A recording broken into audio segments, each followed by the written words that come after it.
Thanks for joining us for another edition of Religious Hard Talk. I'm Ian Boyne. In our last season, then Seventh-day Adventist member Dr. Andre Hill jolted his religious community with a series of charges against the church and its founder, Ellen G. White. Andre Hill charged that Ellen G. White, contrary to her own teaching, was a meat eater and used to eat alarmingly unclean foods, including oysters. He also purported to show contradictions from her writings, took various quotations from her writings, where she seemed to flatly contradict herself. Yet she is held as the prophetess of the movement and claimed that she got direct revelation from God, from the Holy Spirit. He also charged that she plagiarized, she copied without giving credit from other writers and passed off these writings as her own. In some cases, she passed these off as visions from God.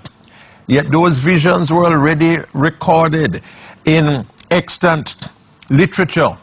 The Seventh-day Adventist community was discombobulated all over Jamaica. There were discussions about Andre Hill's 2 appearances, and there was nothing coming from the official Seventh-day Adventist denomination.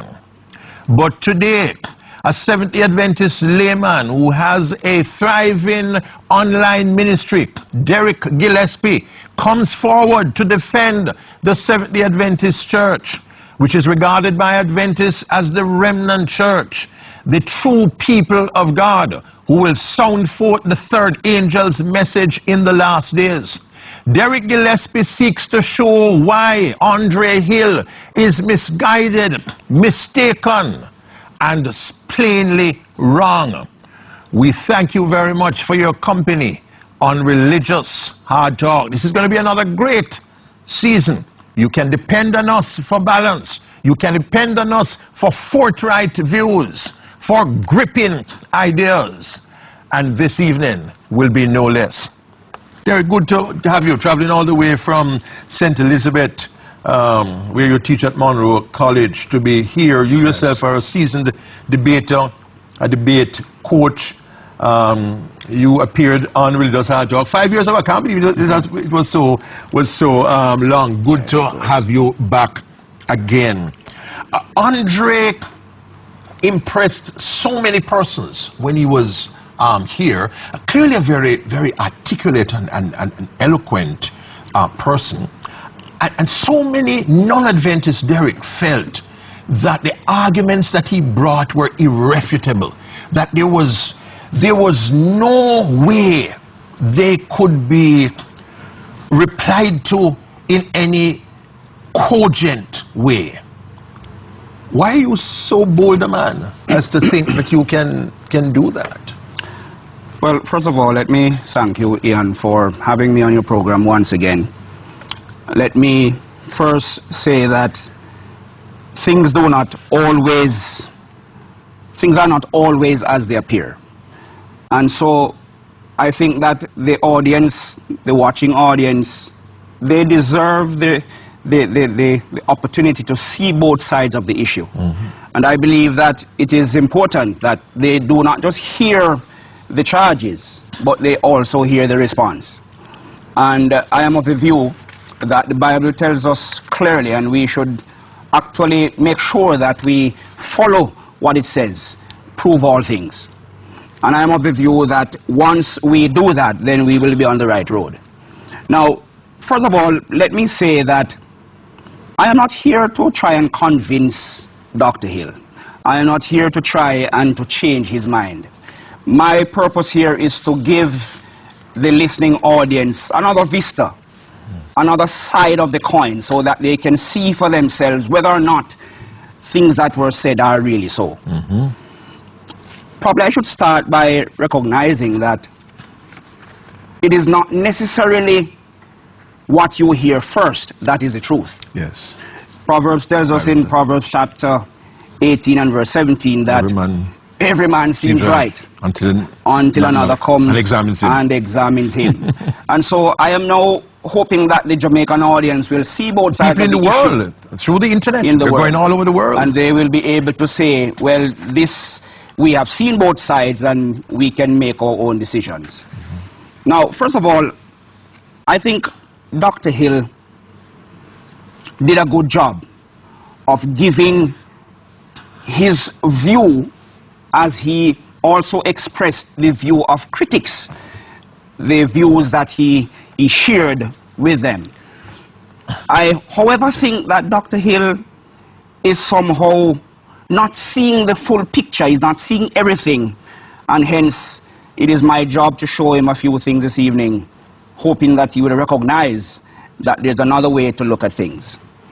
Yes. The first, yes. Go on, go on. The first thing I'd like to point out is that I have been following Dr. Hill since he came on the program, and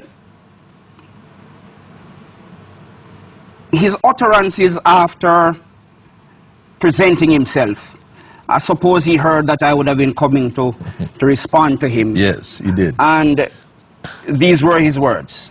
So let me quote them Yes. for the listening audience. Dr. Hill said, "I have heard talk of Brother Gillespie and his intentions to rebut me. To begin with, freedom of opinion and expression and the responsible exercise thereof must be encouraged and protected." Amen. And I fully agree with him on that. He said, second, my discourse on Hardtalk was a voicing of my personal journey as a Seventh-day Adventist who is disillusioned with the system and its Sargasso sea of contradictions, etc. I cannot understand what is there to rebut, he says, frankly. In my discourse, I drew from Adventist sources and was careful to consider, in classic dialogical fashion, my understandings against the official position of the church on the matters presented. What is there to rebut, he says? I fail to comprehend. I have given over a decade of study to these issues, and there is hardly anything new anyone can share with me by way of answers relative to the problems with Ellen White's prophetic claims and the 1844 investigative judgment. Whatever argumentation our brother is formulating, I am sure I have already considered. There is nothing to rebut. There is nothing that the SDA Church can say to have me give up my views, as I have dug deep into standard SDA apologetics with respect to the issues, and I have had for some time done so now. That was Dr. Hill speaking on Facebook. And not sounding very humbly, some would say. First of all, I'd like to point out to Dr. Hill that nobody can claim that they know it all or they can see everything at one time. And so I'd like to start off by pointing out a number of things that he seemed to have missed as he considered or presented the idea that there's nothing to rebut. Yes, you have a question. I think we should start by looking at his point overall that Yes. if one were to find that Mrs. White contradicted herself, Yes. then the very foundations of Adventism would be threatened. Do you accept that premise? I accept the premise if it is true. Now, If we could find genuine contradictions in her writings, I would concede that that is the case. you would concede I would concede. that the foundations of And so Adventism what I'm going to do here would be is fragile. Exactly. Okay. I would think that it is fair because, you know, the Bible tells us to prove all things and to hold fast to that which is good. Now, Let me break at this point. Seventh-day Adventist apologist Derrick Gillespie is not an ordained minister, but he's not a theological slouch. Those who read him on the internet knows that this is a man who carefully considers ideas, battles a number of theological issues, and has come forward to defend the Seventh-day Adventist denomination against the charges made against it by then member Dr. Andre Hill. On Religious Hardtalk, we give all sides to the story. We believe in a fair and balanced journalism. We take our first break on Religious Hard Talk. Ellen White under fire, identifying the mistakes of our critics. Andre Hill admits that this is the finest attempt to justify Ellen G. White against her critics. Ellen White under fire. We give both sides. This is a book you should get in the ongoing assessment of Ellen G. White and the Seventh-day Adventist movement. We should not only listen to the critics of the Seventh-day Adventist Church, but also to the apologists of the Seventh-day Adventist Church. And we have local Seventh-day Adventist apologist Derrick Gillespie, who is going to be giving a point-by-point critique of Dr. Andre Hill's presentations, his two-part presentations on Religious Hard Talk in the last season. Derrick, over. Yes, thank you very much. Now, first of all, I remember Dr. Hill started by referring to the so-called contradictions in the writings of Mrs. White. Now, I am of the view that contradictions are relative to your own perspective. And if what you believe is a contradiction is not necessarily a contradiction if you have not looked at all of the facts, if you have not considered the background, if you have not considered the context, and it's quite likely that your own presuppositions can have you seeing what you consider contradiction to be one when it really isn't. Now, let me first of all address the contradiction that Dr. Hill raised on the program when he was here to see and test whether or not there's really a contradiction. He quoted from Ellen White referring to the way the Ark of Noah was closed. Yes. And he quoted two statements, one that was published in 1864 in the book Spiritual Gifts, Volume 3, page 68. And he went on to further quote a publication in 1890 from Patriarchs and Prophets. And he proceeded to give the impression that the two statements could not be true at the same time, and that they indeed contradict. Now, I want to read them quickly. You will remind us of them, precisely. And I'm going to remind you and to show you clearly that they, in fact, do not contradict. They don't contradict. All right, so read them. The first quotation says, "Everything was now ready for the closing of the ark, which could not have been done by Noah from within. An angel," and of course this can be clearly an identification from the author's viewpoint, "is seen by this scoffing multitude descending from heaven, angel, clothed with brightness like the lightning. He closes that massive outer door and then takes his course upward to heaven again." End of quote. All right, the angel does that. So here we see the scoffing multitude watching the ark being closed by an angel depicted as brightness like the lightning. That was in 1864. The second quote he presented was in 1890, was from 1890, and here Ellen White clearly expanded on what she had presented earlier. She amplified and gave further details as to what happened. She says, "Noah and his household were within the ark, and the Lord shut him in. A flash of dazzling light was seen." Obviously, this would have been the angel she earlier identified in 1864. "And a cloud of glory more vivid than the lightning descended from heaven and hovered before the entrance of the ark.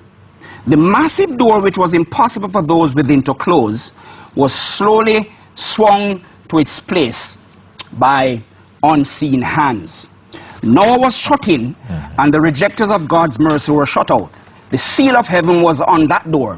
God had shut it." End of quote.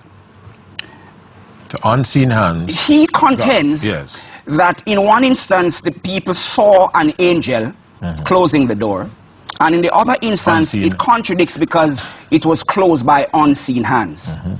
Now, first of all, if you notice carefully, in the first statement it never gave the details as to how the door was closed. In the second instance it did. In the second instance, she says that the angel hovered, floated in front of the door, and then the door was swung shut by unseen hands. Now, I don't see a contradiction simply because The angel, which would obviously have the power to stand at a distance and close that door with the power of what scientists call kinetics. Angels are able to do that. In other words, it did not say the door was closed by an unseen angel. It said that the door was closed by unseen hands. So the angel was again seen. But weren't the masses seeing the angel? The masses saw a flash of lightning. Now, nobody is clear as to whether or not what they saw, they recognized it to be an angel, or they recognized it simply to be God's presence. Now, the reality is that Ellen White could have been, from the author's viewpoint, the one to identify what this bright flashing light was, an angel. Nothing in the statements indicate that the crowd knew that it was an angel. It's possible that they did, but I see no contradiction in one instance saying that a light was seen, an angel descended, he closed the massive outer door, and then in the second quote, she said a light was seen, hovered in front of the door, closed the door with unseen hands. Not unseen and angel. God, yes. And God then she climaxes the statement by saying, God closed that door. No, the Bible is plain. Through the agency of angels, all the time, God represents himself as doing something. Yes, agents. When Moses saw the burning bush, it was the voice of God who spoke to him, and yet later on in the scriptures we discover that it was an angel who spoke on God's behalf. So Jacob wrestled with an angel, and yet the Bible says he wrestled with God. The Ten Commandments were given through the agency of angels, Luke tells us in the book of Acts, and yet we know that it was God who gave the Ten Commandments. So anything that God, I mean, when you think about Jesus being resurrected, angels coming down, opening the tomb and calling him, everything that angels do on the Father's behalf is represented as God doing it. So as I look at both statements, I see no contradiction whatsoever. What I see is an amplification, more details given, and simply the two statements harmonized. Yes. What about now the contradictions to do with the second coming? Ellen White saying in 1856. Yes. 1856. I was shown the company present at the conference. Yes. Said the angel, some food for worms, some subjects of the 7 last plagues, some will be alive and remain upon the earth to be translated at the coming of Jesus, 1856. Yes, I remember the statement vividly. And I remember you asking a very poignant question yourself, Mr. Bowen, when you said to him, but she didn't give a date. Therefore, she could not have contradicted the scripture which says, no man know the day nor the hour. I remember you pointedly asked that. Yes, I did. And he said to you that whether or not she gave a date, the fact that the angel could not know when the coming would be, he could not have therefore indicated that these men would have experienced the 7 last plagues, etc. And you know, as I thought about the poignant question you asked, Mr. Boyne, here's what I thought. The Watchtower gives a lot of dates, or has given a lot of dates for the second coming of Jesus. Harold Camping recently, we know of his failed dates in 2012. Yes. We also know of, and I'm going to be very frank here with you, Mr. Boyne. Yes. We also know of the Armstrong faith through its founder, Mr. Herbert Armstrong, giving specific dates for the coming of Jesus. In fact, I'm going to read a statement to you because it demonstrates that when you give a date, it's different from when you give a description. And in 1934, Mr. Armstrong, in the Plain Truth, June to July of that year, says, the year 1936 will see the end of the times of the Gentiles. We may expect the present worldwide depression, times of trouble and fear of war to continue until the year 1936. Quickly after that time, we may expect to see the heavenly signs of the sun and the moon becoming dark, the stars falling, which shall be followed by the day of the Lord. Yes. The difference was that Armstrong never claimed to be a prophet and is not seen by the Armstrong movement as a prophet. He was simply the founder. Ellen G. White claimed to be a prophet from God. Let me finish your point, Ian, and then you can respond. In 1947, he says, in a few years, none of us will be living in our present homes. Everything material we possess will be swept away from us. In a few years. It will strike during this present generation. Of course, that generation has long gone. He was wrong. It cannot now be more than a few years. Yes, he was wrong. And he went on to give in 1967 another date, which would have happened between 75 and 10 years, 1975. Yeah, 75. Wrote a book called 1975 in Prophecy. Is that the very moment you predict dates, yes, you have taken onto yourself the ambit of being a prophet.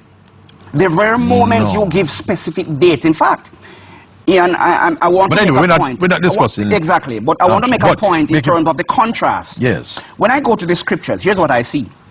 I see the disciples who are Bible writers following the example of their Lord. Yes. By giving specific things which the critics out there who are anti-Christian will say they are false prophecies. Yes. But interestingly, liberal critics. I find the Christians who are Bible writers speaking of the coming of Jesus as if it would have been in their time. I hear of Paul saying the time is short, and if you are not married yet, it makes no sense being married. That's in 1 Corinthians chapter 7. I see Peter saying that the end of all things is at hand or is near. I see Paul again the writer of Hebrews, saying that in Hebrews chapter 10 somewhere there, that he who will come will not tarry and will be here in a little while.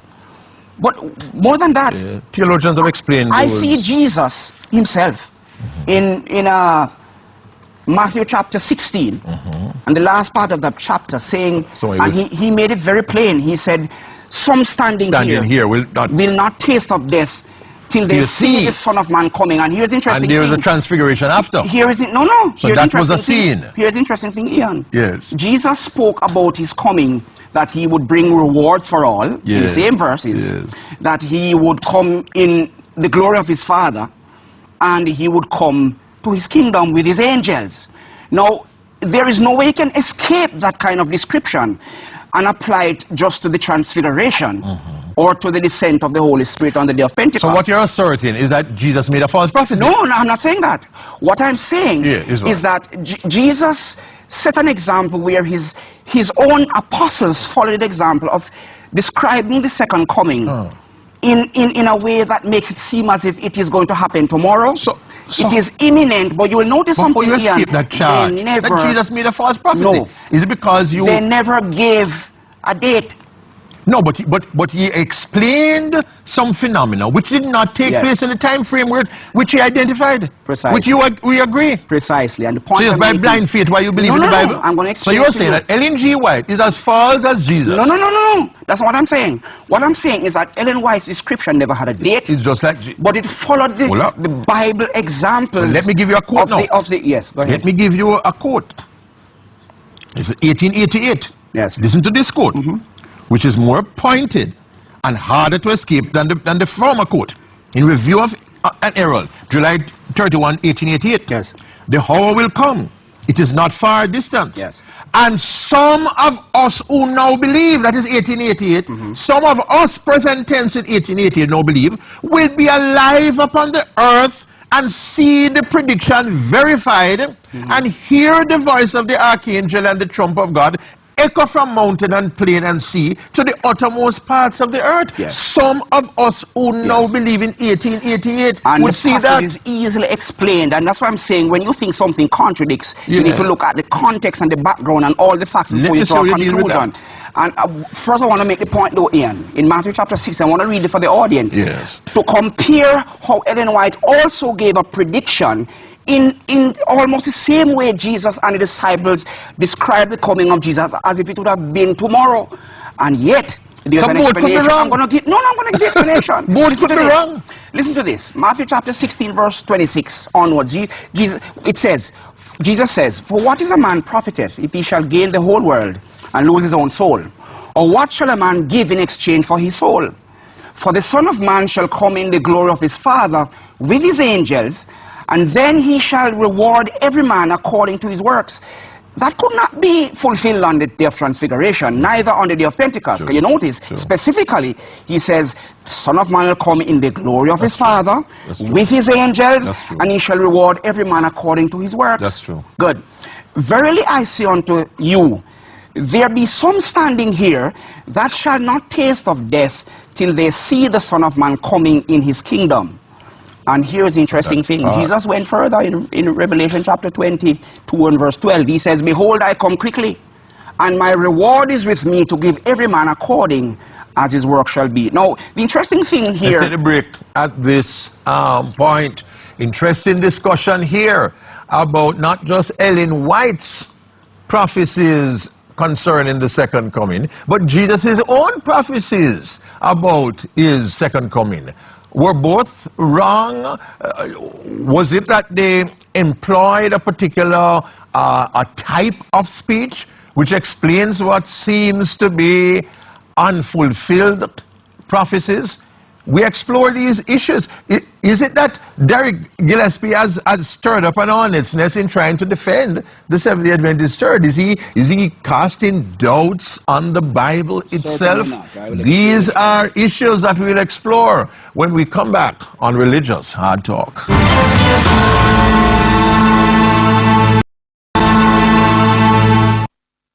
We are back on Religious Hard Talk. Derrick Gillespie, Seventh-day Adventist apologist, is here to defend the Seventh-day Adventist Church against some of the stunning charges which were made by then member Dr. Andre Hill. We are now discussing the predictions of Seventh-day Adventist founder Ellen G. White vis-a-vis the second coming of Christ, as well as Jesus' own words about his second coming. Derrick Gillespie. Yes, as I was saying, the reality is that when we compare carefully, I mean, I could give you a string of texts where the early Christians, the writers of the New Testament, spoke definitively of the coming of Jesus as if it would have been in their time. It was not just an expectancy. They spoke definitively, and in fact, I'd like to quote Paul giving one specific description of the time in which he lived, therefore saying that he expected Jesus to return in his time. And then I'm going to come back and explain what I was saying about Jesus' own utterances. Here is what Paul said in 1 Corinthians chapter 7. But this I say, brethren, the time is short. It's not a case where he's saying, you know, I believe that Jesus might be coming soon. He's speaking on the inspiration. On the inspiration. Yes. But I say, brethren, the time is short that remaineth, that both they that have wives be as though they have none. That was very... In other translations, like the International Standard Version, it says the time is short. From now on, those who have wives should live as though they had none. This is being specific. Hard to misunderstand that, yes. Just as Jesus was specific that there are some standing here who will see me coming with angels, coming in my Father's glory, giving rewards to all, and they will never taste of death. Now, the question is Jesus did Jesus prophesy falsely? And I say no. If you look at the two quotes I gave, the explanations, once you study carefully what the Bible is presenting, you will see that Jesus did not prophesy falsely. Because first of all, all over the book of John, Jesus described all those who are his followers as people who will never die. He said to them, if you follow my sayings, if you keep my words, you will never die. And every time Jesus speaks about the disciples never seeing death, never dying, he always refers immediately to the resurrection. So in other words, in such an assurance that you will be resurrected, it will be as if you never died. In fact, the Bible speaks of God speaking of things as if they were already before they actually happened. So here it is, Jesus is saying to his disciples, some of you will never die. You will never taste of death until you see me coming in my kingdom with my angels, with my Father's glory, and of course, to give rewards. So much dancing. It's not dancing, Ian. It is because if Jesus had not given this style of language which says, those who follow me, you will never die. No, this could never mean that Jesus is speaking literally. Yes. But because isn't that is an example of forced harmonization on your part, because you believe by faith that the Bible cannot contradict itself? I mean, that's not... Not the areas where That's they what want a to go critic into. would say. Yes. But the reality it would is seem that, way no, but really, the reality you're really is that straining to maintain the infallibility of the Bible when the evidence would seem on the surface not to sustain that. What I'm saying is that But that's not the main point. I see, Yeah. I understand what you're But saying. I understand your point. But the point I'm trying to make is to compare Ellen White's Yes, true, descriptions true. in the same kind of language, yeah. with the same kind of expectancy. Yeah. And if Bible writers did the same thing, Yes. Jesus himself did the same thing, and it has an explanation. And your point is, that people who still believe in the Bible, who would use Ellen G. White to say, no, she's wrong, they have an explanation to do with the Bible. In other words, if they are to be Dr. Hill consistent. is called upon to be consistent. That's right, yes. About the Bible that he still supports. So you make that point. And so but it probably proves too much. It doesn't prove too much, because the point I'm making, Ian, I see your point. The point I'm aiming at those who would seek to undercut Adventism. Yes. What you show is, if they continue to believe in the Bible, that they have problems also. The point I'm making, Ian, is this: that if you look at those instances in the Bible itself, this 1888 one, listen to you will realize that there is not a false prophecy in Ellen White's utterances. Listen to it again. The hour will come, it is not far distant. Yes. And some of us who now believe will be alive upon the earth. It is just like Paul saying the time is short, and therefore it doesn't even matter marrying again. That's 2,000 years ago he said that, you know.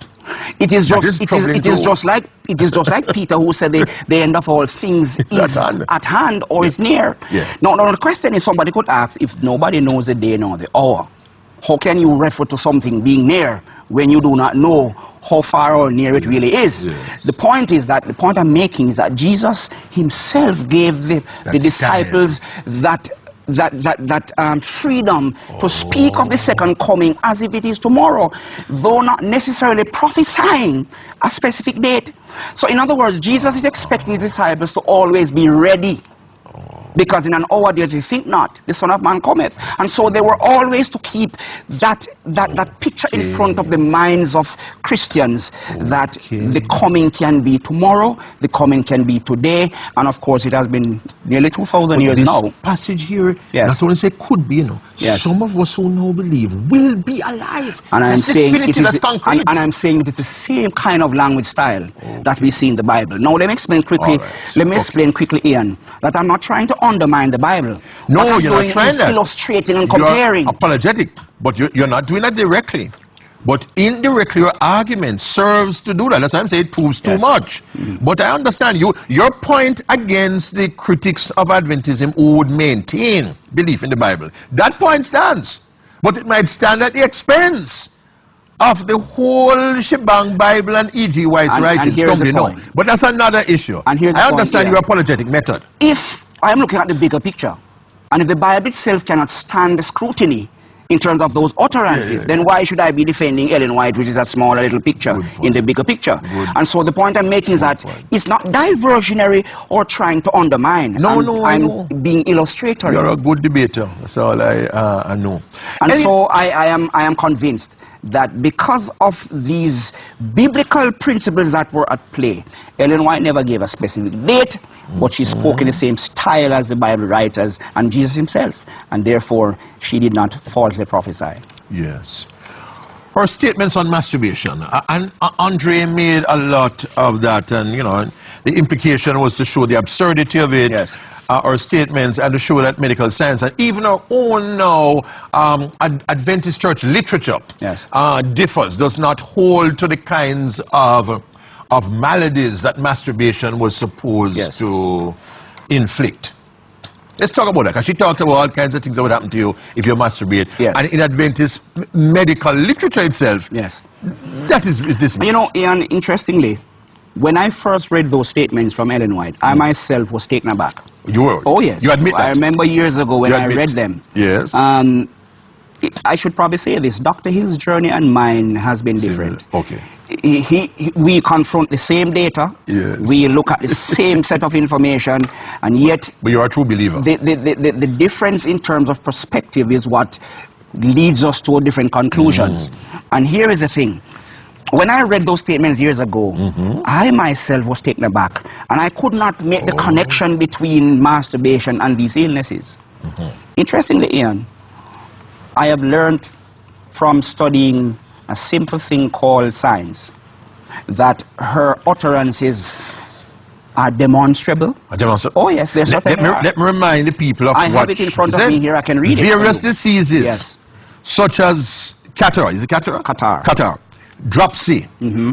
Headache, loss of memory and sight, great weakness in the back and loins, affections of the spine and head often decays inwardly, cancerous, I guess it's tumor, which lie within which lie dormant in the system. It's actually human. That's the word they used in those days. Yes. Yes.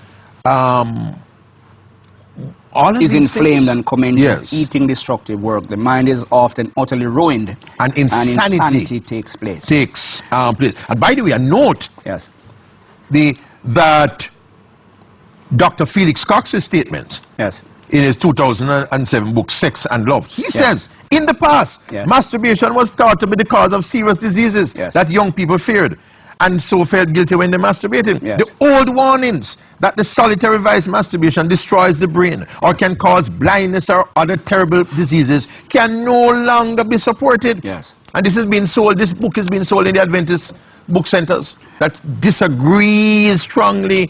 An interesting thing about that book. I got the book. I bought the book. You bought the book? Oh yes. Okay. And I found the page and I read. I see. And what I always love is not for somebody just to say something, but to give evidence to prove it. Okay, and the fact is, I can simply say that, you know, Dr. Felix Cortez, while the book, I read it, it's a book for young people. But he's wrong. But on that particular point, he has spoken too soon. Too soon. And interestingly, I have no problem with saying that. So we probably should remove it from the Adventist book centers. Not necessarily.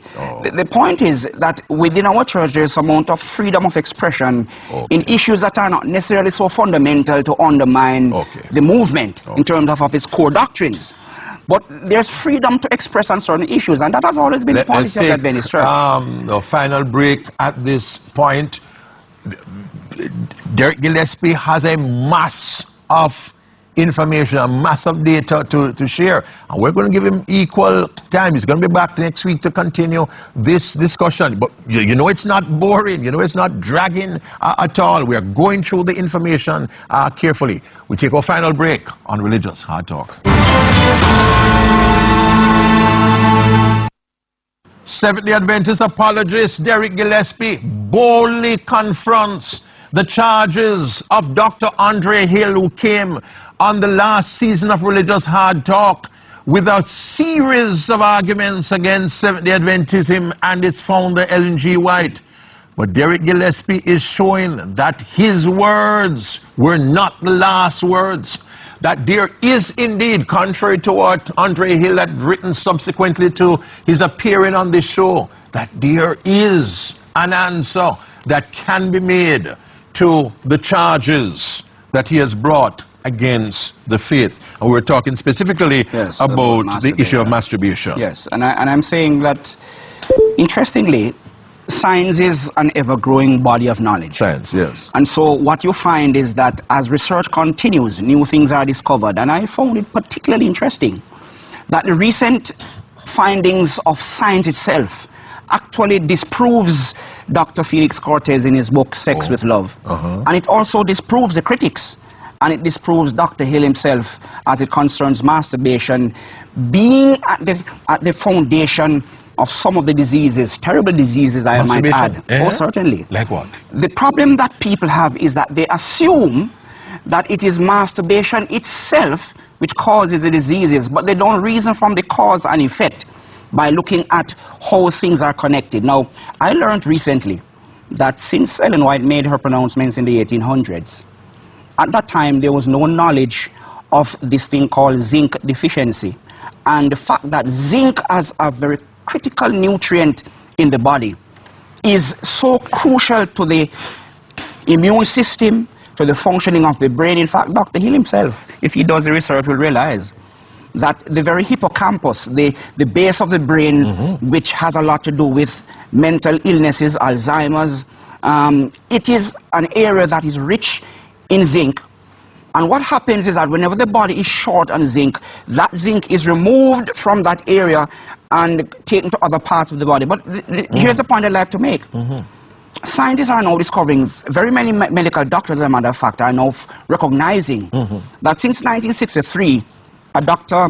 Ananda Prasad from the Wayne State University discovered how crucial zinc is to the body, and that once there is a deficiency of zinc, it can lead to so many diseases. I have so many quotes Shows here. the connection between masturbation and zinc. And that's the point I'm going to make. The next discovery about this matter of zinc is that zinc, interestingly, is most concentrated in fluid form in the body, nowhere else as much as it is concentrated in semen and in the sexual fluids.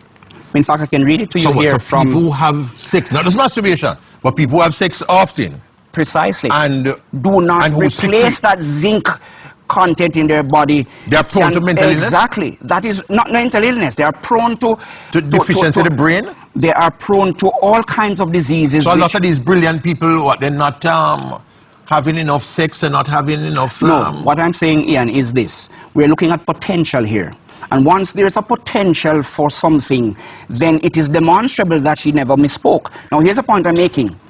If it is now being learned that zinc is so crucial to the functioning of the nervous system, the brain, the hippocampus, which relates to mental illness and Alzheimer's and so forth, if we have learned that zinc is so crucial to the functioning of the immune system, also cancer could be treated. And finally, if we have now learned that zinc is very concentrated in the semen and sexual fluids. In fact, I'm going to quote your doctor. So the argument wouldn't be so much against masturbation. It would be against the loss of zinc. Of semen. Exactly. But the point so it equally apply to sexual acts. Exactly. But here's the difference with sexual acts and masturbation. Masturbation is so... masturbation in itself is so addictive that when you can probably have fewer occurrences and meetings of sexual activity with your partner. See what you mean. When you are addicted to masturbation itself, you do it so regular and so often. And here's the last thing I'd like to say about zinc. It's easily... Exactly. It is now being learned that zinc is a substance which is not easily absorbed in the body, and not all foods has it. Therefore, if you're not careful about the particular foods you take to replace that zinc that you lost in your sexual activities and in masturbation, what you will find is that your body becomes susceptible to diseases because of the declining immune system, because of the interference with the nervous system and the brain. And therefore, all I'm saying is that when you make that connection, you can see therefore, and in fact I went through the list of diseases. Why was ahead of our time? Contrary to what Andre was saying. And you remember now, zinc deficiency was discovered only since 1963, and the serious impact it can have on the entire nervous system and the system in terms of immunity and diseases. Just since 1963. And the research continues. In fact, I have so much here I could quote from the experts on not just the matter of zinc itself, but zinc as it relates to masturbation. Zinc as it relates to masturbation? Oh, yes. Research. I can quote, let me quote one doctor. With zinc and masturbation? Oh, certainly. He says, Dr. David Horrobin, medical doctor and PhD from Oxford University, in 1981... PhD from Oxford? Oh, yes. Okay. The amount of zinc in semen is such that one ejaculation may get rid of all the zinc that can be absorbed from the intestines in one day. Oh. This has a number of consequences. Yes. Unless the amount lost is replaced by increased dietary intake, repeated ejaculation may lead to a real zinc deficiency, with various problems developing, including impotence. And he goes on to even say it is impossible, given the importance of zinc for the brain. The 19th century moralists, of course, which would include Ellen White, were correct when they said that repeated masturbation could make one mad. This is from his book, Zinc, written in 1981, page 8. Dr. David Horrobin, MD, and I have so many other quotes from other experts. Just that the moralists of the 19th century, oh, certainly, he's admitting. They were not off at all. Exactly. And that is new discovery. So perhaps even this research increase ongoing. in Alzheimer's and so on could well be... Who knows? Could well be connected. Because if the research is not done specifically into the area to make the connection, you can miss it. And now they're discovering the connection slowly but surely. Yes. And you would say, as we wrap up there, that the the triumphalistic approach, as some would describe it, of Andre Hill is a misguided one. In other words, he should be more careful. Exactly. With his examination, and should be open, because I think you had a quote where he said, yes, nothing that you guys say that can change his mind or he whatever. Cannot be rebutted. Yes. But you are calling for that kind of a patient interrogation of the data and more humility. Precisely. And you know, interestingly, Ian, as I look at a research here from Dr. Ananda Prasad, who was a pioneer in the research in zinc deficiency, you know, he lists so many things that could go right back to Ellen White's list of diseases. Yes. He says, I'm going to read it to you. Yes. Continued increase in zinc deficiency may be dangerous to humanity because dietary zinc deficiency, dependent upon severity and other factors, can result in, and I'm going to, not the entire list, the list is so long, can result in immune system dysfunction, and obviously all diseases related to the immune system can therefore result.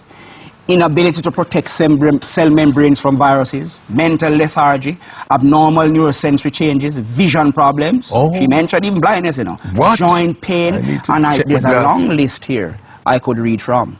This is research done since 1963 by the experts.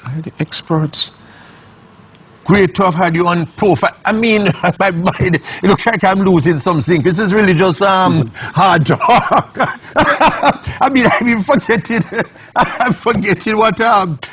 Make sure you send me all that research, you know, because I need to. I can give you a copy. Right, yes, I need to get that research there on the dangers of masturbation. I will send it to my crew here also. All the guys who work on the set, they need to be aware of what can happen to their health.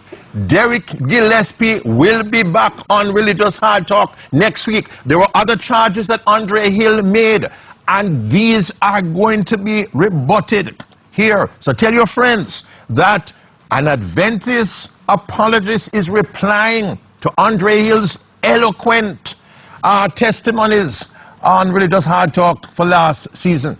Catch us next week. Until then, Ian Boyne wishing you a pleasant evening.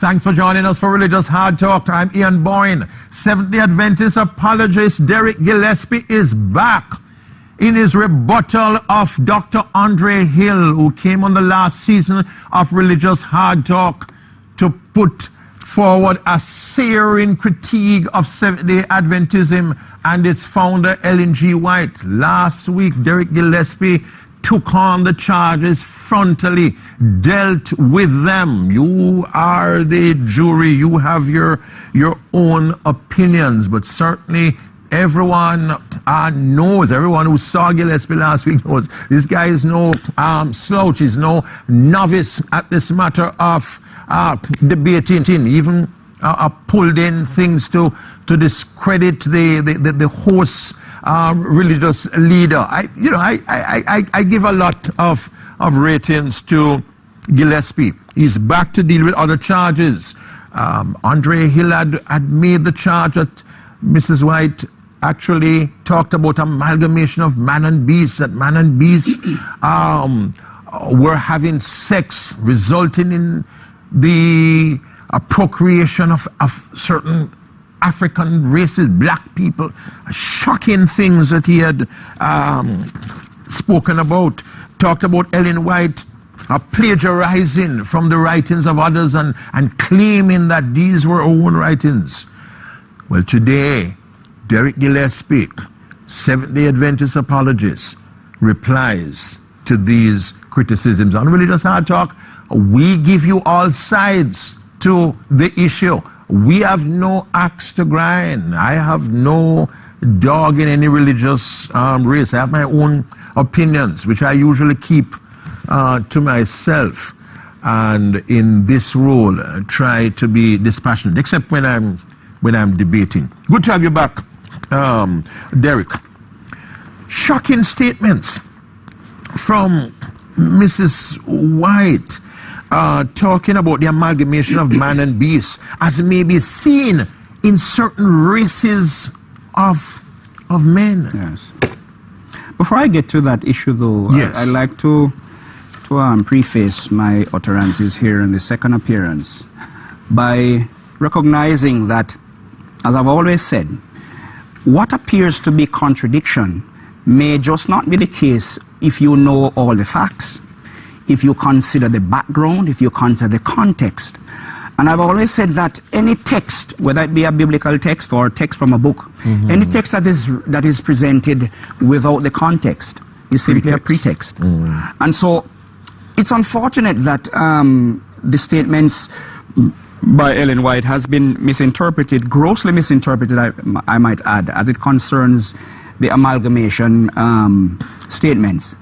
And I'd like to unpack what she actually wrote in a systematic way so that the audience can appreciate much better what she actually said as opposed to what was reported that she said. I recall not just Dr. Hill, but reading various critics presenting what Ellen White said, and without any regard for the context. I have always learned that when you read the Bible or any book, if you want to understand a statement, you cannot lift it out of its page without regard for what was said before and what was said after. Therefore, leading up to that statement and what was said after. And not just that, but sometimes you need to compare what that author said using keywords in other expressions to see what was meant. And so, as I looked carefully at this amalgamation statement, I discovered a couple of things which the critics have missed. And Dr. Hill himself, with due respect for his enormous intellect and his PhD, exactly, 2 master's degrees, fine as far as I'm concerned, it doesn't matter how much you know, you can still be misguided if you're not careful. That's right. And no attack upon him. I respect the fact that that is his journey, but my journey is different. Okay. And I'm going to point out quickly that when Ellen White spoke about the amalgamation of man and beast, if one is just careful to read all she said leading up to it and what she said after, you would have realized that there is nothing in the statement which indicate what the critics are saying. First of all, what I did, Ian, was I went to the statement and I took out the key controversial statements. Yes, do. Itemized them, and then I did a search. I actually have all of Ellen White's published writings on compact disc. You? Every single thing she has published that has been released. I have every single thing, not in book form for everything, but on compact disc. Easily researched, easily you can do it has a search engine which takes you to every... So you have that, you have access to that. And so what I did was I looked at the key statements like, okay, in fact, what I should probably do is to read the statement first, so the audience can have an appreciation for what is controversial about it. Yes. But if there was one sin above another which called for the destruction of the race by the flood, yes, it was the base crime of amalgamation of man and beast, which defaced the image of God and caused confusion everywhere. Sorry, an amalgamation means sex between man and beast. No, it doesn't. Okay, all right. Because it's a general term, but I'll come to that. Go on. God purposed to destroy by a flood that powerful long-lived race that had corrupted their ways before him. Every species of animal which God had created was preserved in the ark. The confused species which God did not create, which were the result of amalgamation, were destroyed by the flood. Since the flood, there has been amalgamation of man and beast, as may be seen in the almost endless varieties of species of animals and in certain races of men. Certain races of men? Good. And looking at the statement, Ian, to be honest, looking at it at face value, it does seem disconcerting and shocking. And Uriah Smith identified with certain race African. It is interesting that when I read for myself all that led up to the statement and what came after, and in fact when I read the excerpts from Uriah Smith's explanation, you did that too. I have arrived at a different conclusion, and I'm going to demonstrate why. Okay. Now, first of all, what I did was I took out the key points such as base crime, amalgamation, deface the image of God, and I did a check on Ellen White's expression to see how did she use these terms, because I noticed that the critics keep saying that, for instance, when she said that the amalgamation defaced the image of God, she was describing something that was unnatural. I've discovered that that's not the case. 2, they used the term base crime to suggest that it was so heinous in terms of it's again an unnatural sin. That's right. And of course, amalgamation, they use it to mean sexual union. And Ian, I have done the research, and here's what I've discovered. Yes. I did a I did a full check of the expressions used by Ellen White that I just quoted. And here's what I have discovered. I have a little paper here I've written called Amalgamation Statements of E.G. White and the key expressions involved. Yes. And I've learned that she used the term base crime to mean nothing more than any normal sin. But why base? Because our Exactly. common sense understanding of that. I'm going to quote her use of the term base crime to suggest that it's not an unnatural sin. Because that is what the critics think it means when she uses it. And you need to find out from the author herself what did she mean. Yes. Don't impose a meaning without checking the background. And here's what she says. In Spiritual Gifts, Volume 3, 1864, she was writing about the sin that Joseph was tempted to commit by Potiphar's wife. And here's what she said. She described that same sin as a base crime. Yes. Not unnatural. Yes. When Joseph was tempted to deviate from the path of right, to transgress the law of God, and prove untrue to his master, he firmly resisted and gave evidence of the elevating power of the fear of God in his answer to his master's wife. After speaking of the great confidence of his master in him, by entrusting all that he had to him, he exclaims, "How then can I do this great wickedness and sin against God?" Notice, great wickedness. He would be persuaded to deviate from the path of righteousness and trample upon God's law by any inducements or threats. Now listen carefully now how she used the term base crime. And when he was accused, and a base crime, which of course in this case would have been adultery, was falsely laid to his charge, he did not sink in despair. Now this first indicates that the term base crime used by Ellen White, based on her time in terms of the language at the time, does not necessarily mean an unnatural sin. But it's still sex. It is, I understand. I'm coming to that part. Okay. All right. But the first thing I want to refute is that it is not an unnatural sin. Unnatural sin. Derrick Gillespie continues his argumentation for Adventism, his argumentation for the veracity of Adventism in the face of its critics. We take our first break on Religious Hard Talk. Derrick Gillespie defends Adventism against critic Dr. Andre Hill. Back to you, Derrick. Yes, thank you again. Ian, as I was saying, so I went to do a research into the expressions as used by Ellen White under various circumstances. Yes. And I've discovered, first of all, that to refer to a base crime is not necessarily an unnatural sin. Secondly, she used the expression deface the image of God so often that it was easy for me to pick up what she actually is referring to. And she was not referring to another unnatural sin, as a matter of fact. In fact, I have a long list here of quotes, which I don't have the time. No, we don't have the but I'm going to quote one to show you that it can refer to simply a matter of, well, let me quote it. Child guidance, page 449. Here she's describing how parents relate to their kids and how it can deface the image of God in their children. Nothing unnatural about no sexual sin. I am filled with horror as the condition of families professing present truth is opened before me, she says.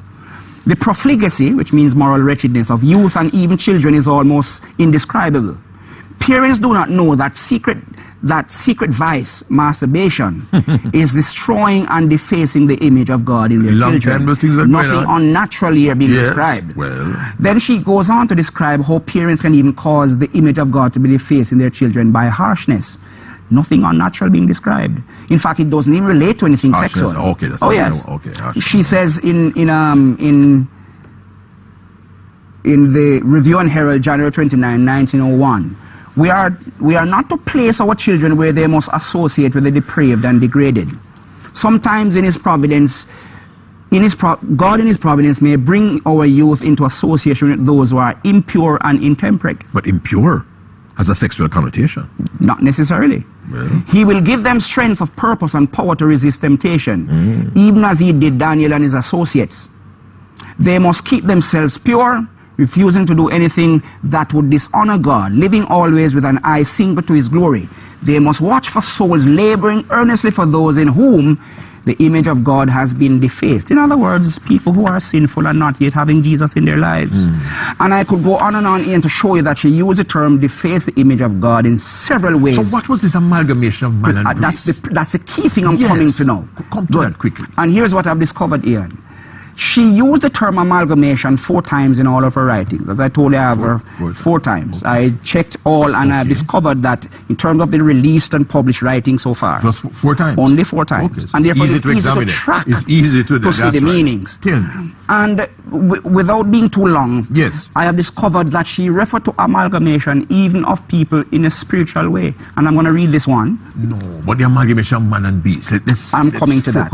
And I'm saying, Ian, that the amalgamation of man and beast, I will tell you this much. What that could mean. When I read what she said leading up to it, yes, I discovered her meaning from even looking at the Bible itself. And I'm going to read leading up to the statement what she says. The descendants of Seth had separated themselves from the wicked descendants of Cain. They cherished the knowledge of God's will, while the ungodly race of Cain had no respect for God and his sacred commandments. But when men multiplied upon the earth, if you remember, this is in Genesis 6, when men multiplied upon the earth, the descendants of Seth saw that the daughters of the descendants of Cain were very beautiful, and they departed from God and displeased him by taking wives as they chose of the adulterous race. Notice he refers to race of Cain and race of Seth, 2 separate races. The descendants of Seth were called the sons of God, the descendants of Cain the sons of men. As the sons of God mingled with the sons of men, they became corrupt, and by intermarriage with them lost, through the influence of their wives, their peculiar holy character, and united with the sons of Cain in their idolatry. And she went on now to describe all the degenerative sins that resulted from this union of the 2 races. Sexual union between the 2 races, yes. And exactly. So and come the point, to the man and beast exactly. Now, here's the interesting thing, Ian. The amalgamation, it must be some sexual Here's thing. what I discovered. When I read her statements after the amalgamation, she said nothing about half humans, half animals. But man and beast. I understand.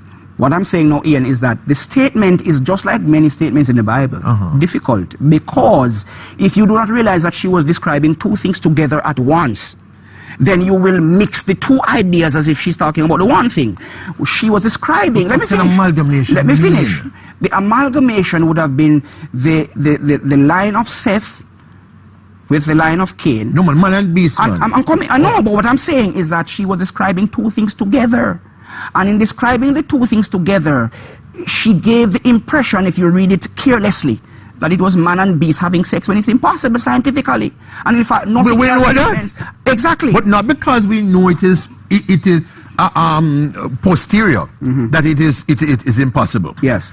We now are going to, because of a faith. Yes. Well. Absolve. Here is the thing. No, it's not absolve. It's understanding the context. And if you follow the context, then you would not have arrived at that unfortunate... Exactly. I'm going to give you the background. Yes. Genesis chapter 6. Mean, yes. Follow me closely. Yes, in Genesis chapter 6. Because this, I think, was the most shocking statement that was quoted. And therefore we need to unpack it. Yes. Genesis chapter 6, if you notice how God actually arrived at his decision to destroy the world with a flood, it also demonstrates what Ellen White was talking about in terms of the gravest sin that led to God destroying the world. And here it is in Genesis chapter 6. Yes. Verse 1. And it came to pass, when men began to multiply on the face of the earth, and daughters were born unto them, that the sons of God saw the daughters of men, that they were fair, and they took them wives of all which they chose.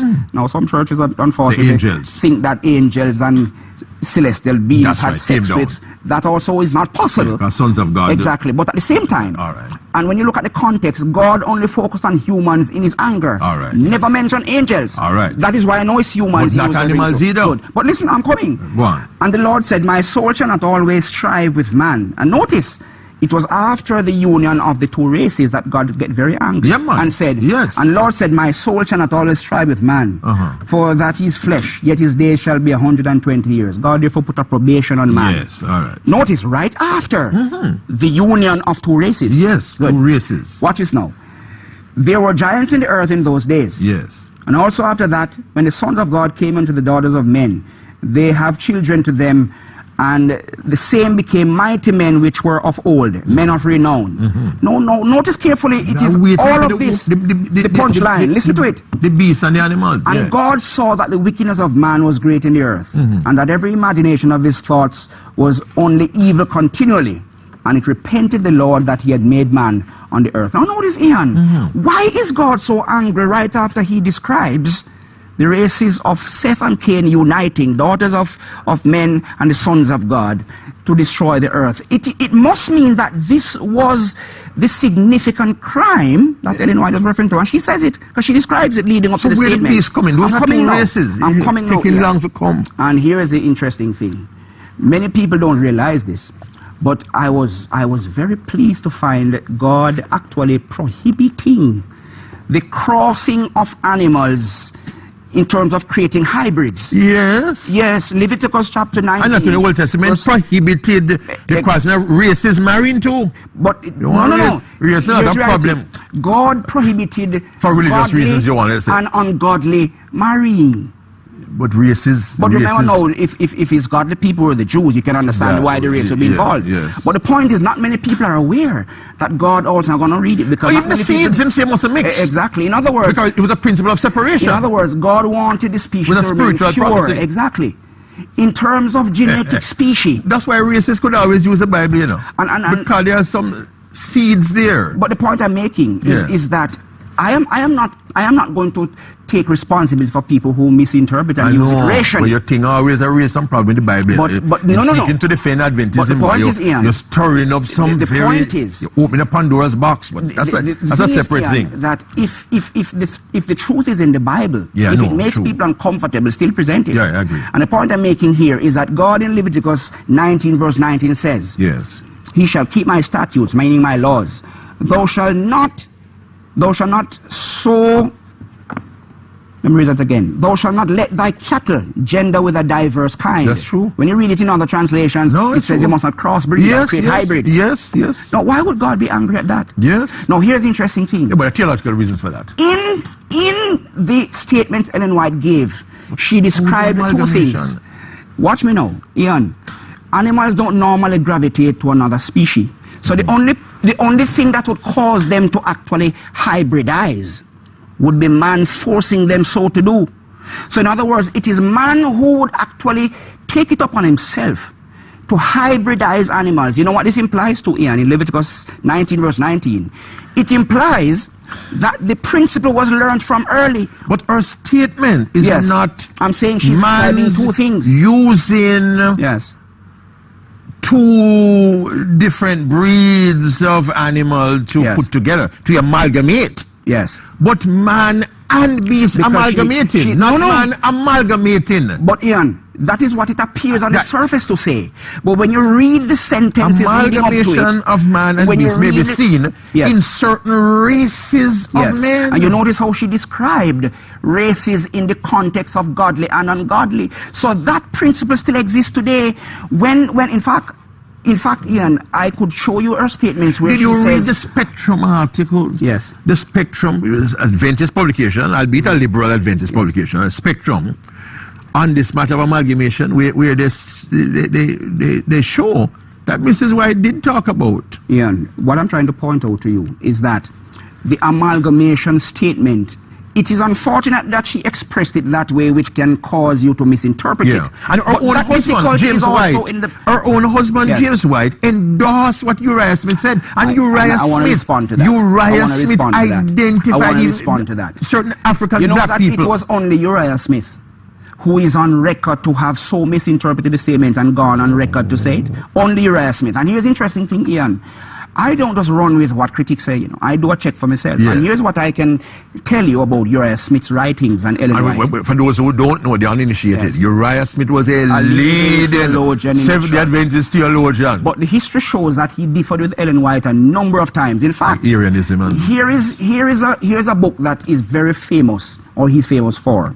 Daniel and the Revelation, 1867 version and 1897. And interestingly, in that book, he spoke a number of things that differed with Ellen White's theology in a number of ways. And yet... But James White backed up his book. But here's the interesting thing, Ian. And yet, the book, Daniel and the Revelation, though in it Standard While Adventist. Ellen White was speaking about Jesus existing from all eternity, Uriah Smith was describing Jesus having a beginning. That's true. In that same book, while Ellen White was describing an expression in prophecy called the daily, True. in a different sense, Uriah Smith was describing it another way. So what a big confusion in Adventism among the early leaders. What it demonstrates, Ian, is that a young church, as it develops and grows, will have differences of viewpoints.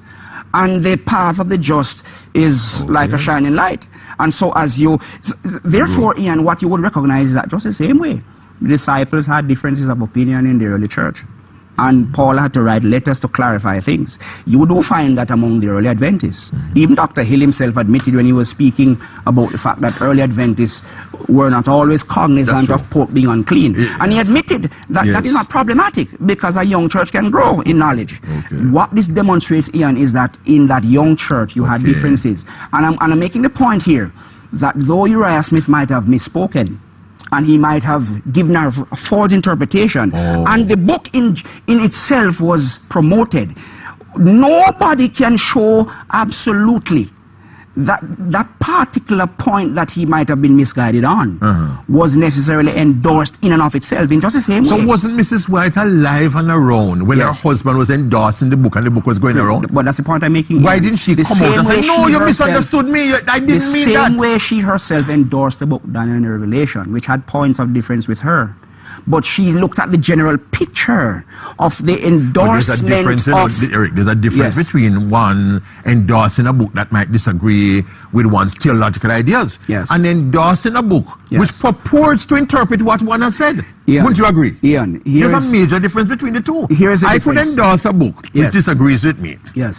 But I would not endorse a book which I know seriously misinterpreted what I had said and purports to say. Here is a crucial thing that most of the critics are forgetting. When Uriah Smith wrote that book in defending Ellen White's ministry, he did not write a book about amalgamation issue. He wrote a book about her general and this was just one small issue in it. So she could endorse the book without endorsing everything about it. Exactly, and that has been happening quite often. Seventh-day Adventist critic, Seventh-day Adventist insider answers the critics of Adventism. We take another break on Religious Hard Talk.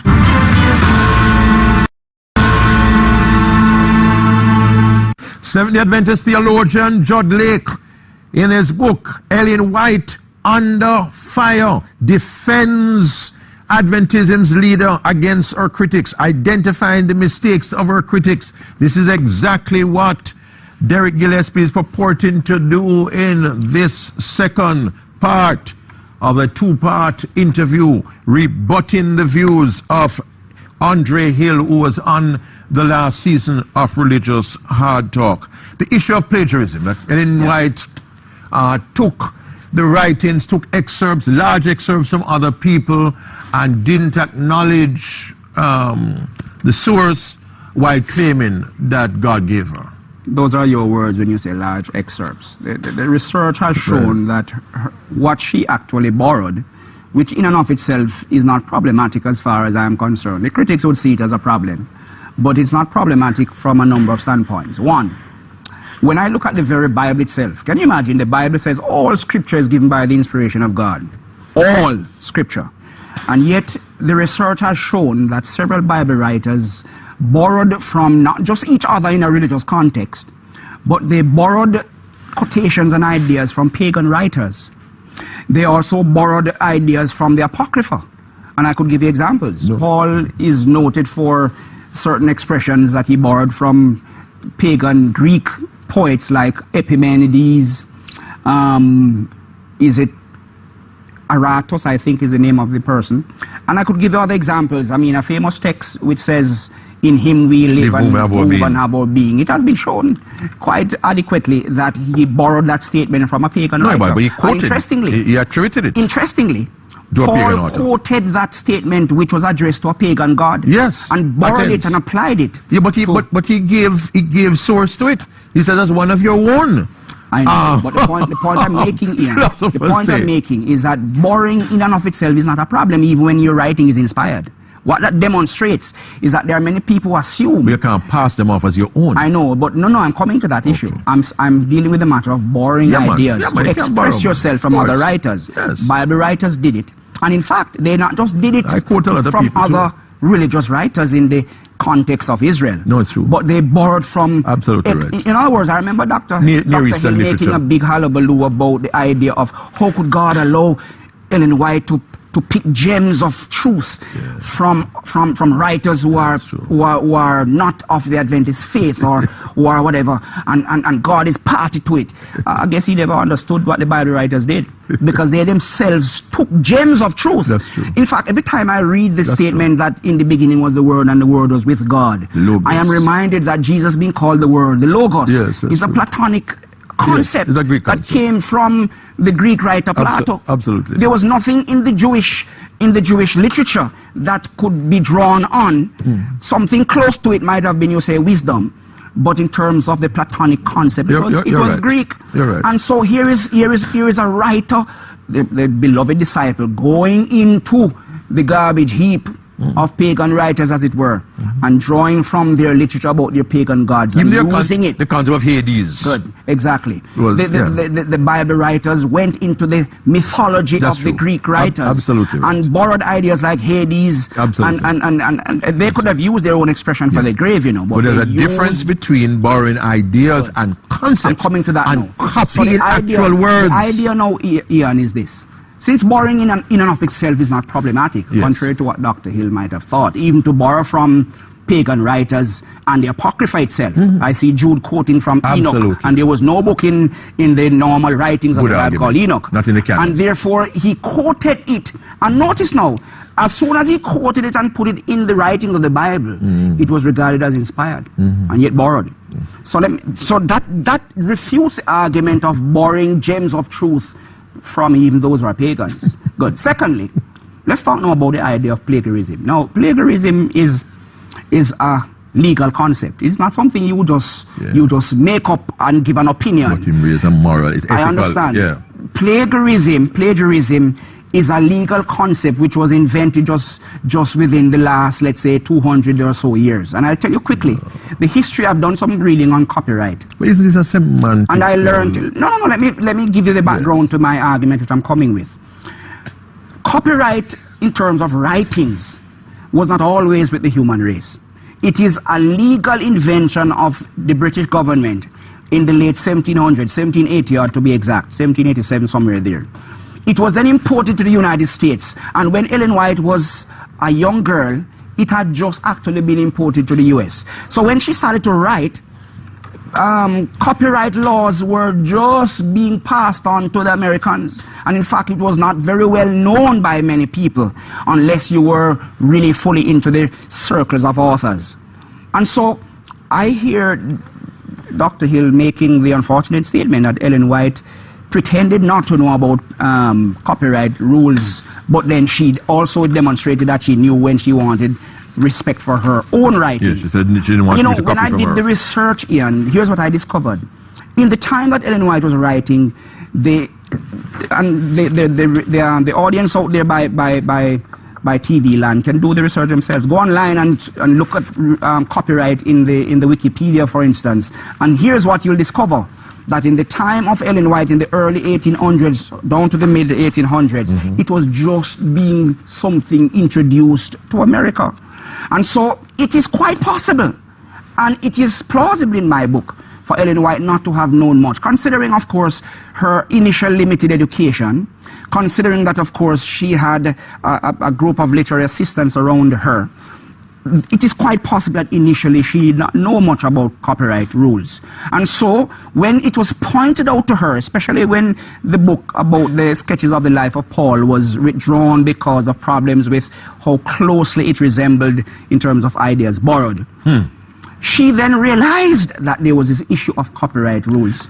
Let me finish your point. I'm coming to that. Yeah. The point I'm making, and I'm leading step by step to the moral issue. Right? I'm saying, Ian, that because she learned, you will notice now, as soon as somebody asks for not just expressions, you know, entire articles, and I read it and I noticed that the person was requesting to publish entire articles, not those expressions or sentences here and there, articles from her.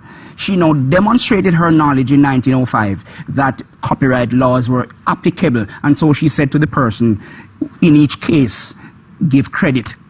It is quite possible she never knew much about it later. Were there examples of visions, Derrick, which she got, which were not original? I'm coming to the visions part. Yes. But let me deal with the matter of plagiarism in terms of the legal context. First of all, as I'm saying, Ian, when Walter Ray published his book, The White Lie, you showed it on the program with Dr. Hill, the church was confronted with a mass of material which the church did the correct thing. And Ian, you know, I am so impressed with Ellen White's principle of saying, listen, if there are charges laid at my feet, or at the feet of the church, or if there are questions raised about our doctrines, don't run away from it. Meet the charges, investigate.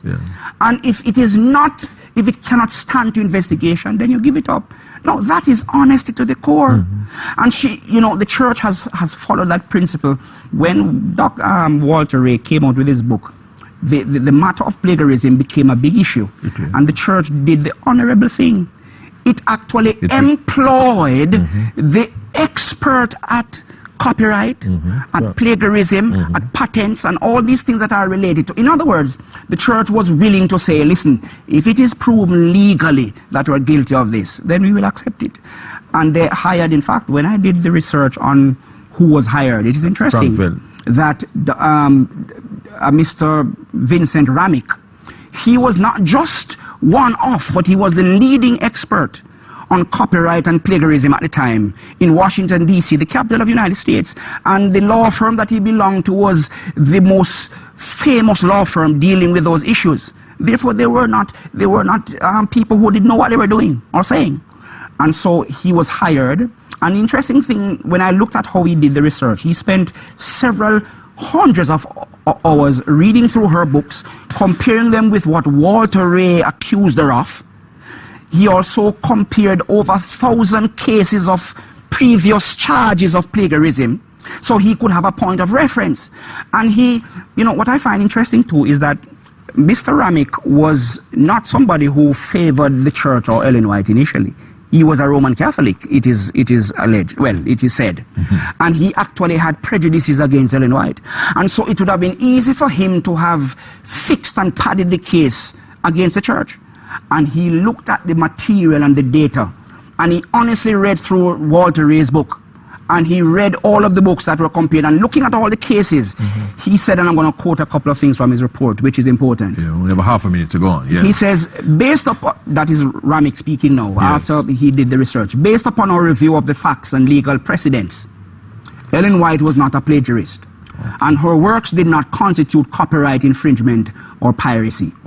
The charges about plagiarism, literal piracy, copyright infringement, and so on, are shown to be entirely without foundation in law.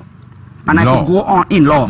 Now, here's the interesting thing. Let's leave in the moral and ethical issues. Now, it is inconsequential if copyright and plagiarism, if plagiarism is a legal concept, and the legal expert tells you that she's not guilty of it on the law, so there is no basis then for accusing her further. Let's not call it plagiarism then. Let us call it then boring. Taking actual quotations and passing them off as your own. Let's deal with them. Let's have a moral judgment on that. The final section of Religious Hardtalk, we have to deal with the matter of the investigative judgment, because it is at the heart of Adventism. Adventism's understanding of Daniel 8:14. We take a final break on Religious Hardtalk. The final section of an enthralling two-part interview with Derrick Gillespie, the moral thing. Forget about all this, semantic quibbling over whether it's legal and so on. Taking things, saying visions from the Lord, that when you read books, you find out that it was not her original visions.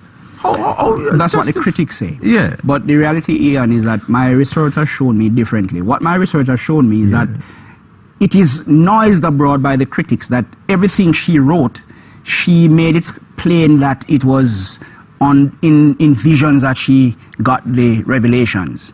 When she made statements like those, you need to check the context and the background to her making statements that what she wrote was written as a result of visions. That's the first thing. And I've discovered from my research that that is not always the case. And it is unfair and falsehood to purport that every time she wrote as she saw in vision. No, she said that under certain circumstances, and the critics have applied it generally. All right. That's one. Two, the idea is that if you describe plagiarism legally, because it's a legal concept. Let's stop calling the word plagiarism then. I'm saying, Ian, taking if you borrow actual words. Well, that's the point. The research. Today, any Adventist teaching institution would penalize students for if they did that. Did what, Ian? Take even a few words without acknowledging that's where they came what from. The research found. The research found that plagiarism is not necessarily just simply borrowing the ideas of someone. Not ideas, we're not talking about ideas, man. We're talking about actual words. And I'm saying, ideas and concepts we can't You know what borrow. I've discovered?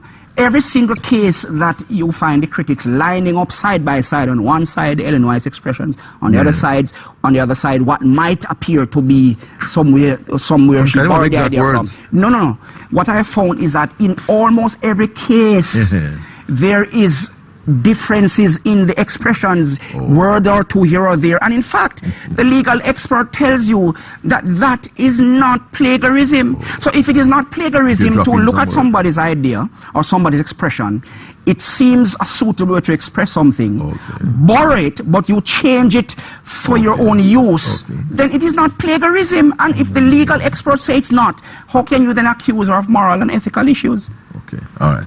Let's go to the matter of the investigative judgment. Andre pointed out, quoted from Raymond Cottrell, top Adventist scholar, that a number of the top Adventist theologians admit flatly you cannot defend the investigative judgment from Daniel 8:14. And you know, Ian, that's stunning. Just like I've said earlier, committee spent many years looking at Daniel 8:14. That's what top theologians say. We cannot defend it. That's what he reported, but the facts show otherwise. Sure. Here's what the facts show. In 1980 to 1985, you had that committee that Dr. Hill spoke about, which looked at the problems in Daniel. And he's correct that there was a committee formed for that. It is interesting, though, that alongside that committee, which ran from 1981 to 1992, a longer period, there was a committee called the Daniel and Revelation Committee, which looked at all of the problems and the issues. And it's interesting that he only reported what he felt like reporting because it would build his case. But the truth is that the Daniel and the Revelation Committee was inconclusive too. No, it wasn't inconclusive at all. In fact, I can quote here what it actually proved in the end. In the end, it proved after all those years of research that while you had some of our scholars having issues, and that's not a problem in itself, because you can have, Jesus had so many disciples turn back from him. You can, there are so many people in Christianity today who are insiders, yet they have problems with the Bible and whatever. It's not an issue to have insiders but even having the majority, differences. Derrick, but majority of top truth scholars don't have to stand on majority. Truth can stand regardless. There are Adventist ministers watching us, Derrick, who know that the leading professors at Andrews University overseas do not accept Daniel 8:14. And here's the interesting thing. You know, I saw... There are people watching who are ministers who know so who says Adventist insiders cannot be misguided too? Okay. But the point is, Ian, here's the thing. I saw Dr. Hill quoting George Knight's latest book. Yes, that's right. Neutering of Adventism. Yes, which I have. Apocalyptic, whatever is the title of the book. And, you know, I went to the page he quoted where, you know, he said there's a real problem with the Adventist understanding of Daniel 8:14. You know, that is the thing, you know. I don't take what people say and run with it. I love to prove for myself. And I love to see what people are quoting from and read before and after. And here's what I discovered. In fact, I'll quote it to you to close, because this is important from one of our top scholars, who I'm sure you yourself respect as a historian and theologian. Absolutely. And here is what Mr. Knight said, George Knight, as it concerns. I'm trying to find the link here in my... you say he still believes the doctrine, but you can't use Daniel 8:14 to prove it. Here's the interesting thing. Dr. Hill, unfortunately, did not quote his entire statement. And here's what he says. After he says there's a real problem. And in fact, let me read what he says. It says, page 68, I think. Yes. Here's what he says. Some people are surprised when I say that I believe that prophecy was fulfilled in 1844. But there is no better date, even though I see no point in overemphasizing the exact day, given the various discussions on it, whatever. Anyway, let me continue. Detractors will always attack what they perceive to be an argument's weak point. This thought brings me back to my real problem, the traditional understanding of Daniel 8:14, which has to do with what Adventism has done with the cleansing of the sanctuary. Notice carefully what he says now. The time-honored view is that the cleansing is the investigative judgment of the saints. But looking as hard as I can at the text, I find no investigation or pre-Advent judgment of the saints in that passage. What I do find, he does not deny investigative judgment there, you know. What he says he doesn't see is an investigative judgment of the saints. What I do find is judgment, investigative judgment on Little Horn, and the restoration, justification, and cleansing of the sanctuary in relation to that power. Now notice what he says on the following page, which is what Dr. Hill did not quote. Yes. Here he says, Daniel 8:14 mentions only the little horn, but since chapter 7 makes it plain that the little horn and the saints are judged at the same time, it is safe for us to conclude, through parallelism, that the pre-Advent judgment of both the little horn and the saints take place at the end of the 2,300 days. So what George Knight is saying is that when you look at the text literally, it is with reference to the little horn. But the truth is here is that God shows clearly, all over the Bible, that judgment will be of both the wicked and the righteous. So and it will be done at the same time. Then, yes. Therefore, that perhaps in Daniel 7, yes, you can establish your view of the investigative judgment of the saints, yes, but not really in 8:14. Well, you know, Daniel 8:14 shows a number of things which is really little on. When I listened to Dr. Hill's presentation, I discovered a number of things he missed. Okay. First of all, in fact, I think I should read to close. Yes, because we only have a minute. What Daniel 8:14 says. Daniel 8:13 onwards, yes, says the following. In verse 13, then I heard one speaking, and another saint said unto that certain saint which spake, how long shall be the vision concerning the daily sacrifice? The word sacrifice was never in the original, so you'll see it in your italics in your Bible, in King James Version. It doesn't belong there. And the transgression of desolation, to give both the sanctuary and the host to be trodden underfoot. And he said unto me, unto 2,300 days, then shall the sanctuary be cleansed. You know, interestingly, that question is missed by the critics in terms of its intent, because the question did not ask, how long shall be the trampling of the sanctuary, or how long shall be the transgression. It says how long the vision, and then it itemized a few things from the vision. And because Daniel 8 had only one vision, you can't break it into two and speak about a vision of 2,300 days and a vision of the rest of the vision. It's one vision there. So when the question asks, how long the vision, in fact, other translations say, until when shall be the vision? He then itemized a few things in that vision of importance. The vision that contained, of course, all the beasts, the vision that included Greece and Babylon and all the other elements. And then he itemized something of importance to him. But it was the entire vision that was to last on to 2,300 to go into days. the matter of oysters. We didn't have time to go into Hebrews 9. Are you willing to meet Dr. Hill face to face? We will discuss that at another time. At another time, you will discuss whether you're willing to meet him. I'm open to have both of you. He presented for two weeks straight. You're presented. I'm willing to have both of you if you are willing to meet with Dr. Hill. But we certainly have had an interesting 2 weeks from Derrick Gillespie. And if you felt that there was no possible way to respond to Andre Hill's presentations, I think you would agree, whether you agree with what Derrick Gillespie said or not, that he did make a creditable attempt at rebuttal. Next week I'll be back. Until then, Ian Bourne wishing you a pleasant evening.